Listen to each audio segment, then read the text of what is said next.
Hi guys, welcome back to a new episode of Apps Academy. Today in this video, I'm going to show you how you can enable sharing on your Google Keeps account.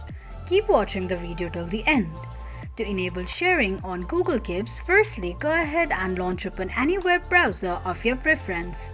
On the search box at the top, type in keep.google.com and make a search. Log into your account using your login credentials and the home page of your Google Keeps account will appear on the screen. Click on little gear icon at the top right corner of the page and tap on Settings. You will end up on the settings page of your Google Keeps account. Under Sharing, tick mark on the box that says Enable Sharing and tap on Save.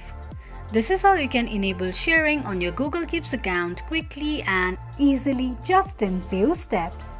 If you have any thoughts or queries, let us know in the comments section. Don't forget to subscribe to our channel.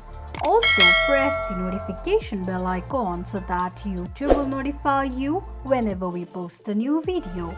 I hope this video was helpful to you. Thank you so much for watching.